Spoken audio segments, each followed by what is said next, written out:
De tandartsen maaien wij gewoon iepen, maar echt gewoon is het natuurlijk net. Ek tandartsen moeten zich gewoon verskate maatregels houden. Gewoon bestaat eigenlijk net in deze tijd. Nou, want ja, hoe gewoon is het eigenlijk om die oral meter afstand te houden? En hoe gewoon kiest u dan als een tandarts of als een tandprotheticus mijn meesten onder de gang? Dus dat is al net gewoon. Het mooie ervan is dus dat wij wel losmaaien. Nou, het houdt in dus dat wij ons agenda op dit moment weer een beetje aan het vullen binnen. We bellen de meesten weer waarom die vanaf 16 Sontje maart, toen we dus dicht mochten, in de agenda stieren. En die eigenlijk thuis zitten te wachten van wanneer mij ik werd. We hebben vanuit de beroepsorganisaties hebben wij hele leidraden kregen mij van wat moeten we de meesten vragen, wanneer mij ze komen en ja, wanneer dus echt net.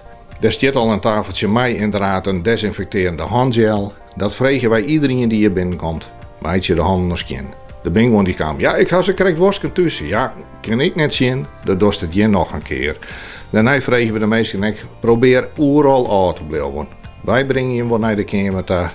In de kamer is er een stoel. Die is van je. Daar gaat hij zitten en voor de rest blijft hij overal aan. Na de tiertag weer. Voordat we weer eruit gaan, even de handmesje en meisje. Ja, dan probeert het zo vol mogelijk boeten in de praktijk te houden. De mollenkapjes, die hien wij al. De beschermbril, die hien wij al. Handschoen, ik ken net een tandarts meer die zonder handschoen werkt. Hien wij al.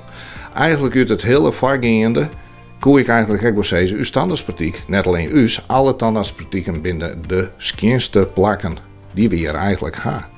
Dus ja.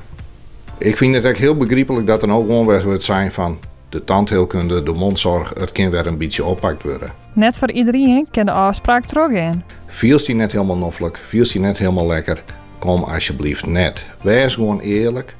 Misschien ben je na een 14 dagen net meer verkouden. Dan kun je er weer tussenin komen in plaats van dat is nog voor een dag zei van ja, ik wil zo graag dat de toskendokter weer eventjes in mijn moeder zit.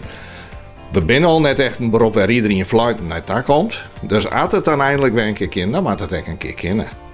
Meestal boppen de zand gek. Daar hebben we het echt een brood van vragen van alsjeblieft stel het alleen nog een beetje uit. Dat is kijk dat een zwier diabetes best, een hartpatiënt, longpatiënt. Wat hetzelfde het minder ervan is, waar zitten we op het ogenblik in? Hooikoorts. Als je al hooikoorts hebt, dan ben je al te proesten en te wassen en wat dan ook. Nee, net komen. Het is echt al haast toen niks. We willen het risico net hebben. Dus het klinkt heel vreemd. Als je echt helemaal zo'n bent, dan is het hartstikke welkom.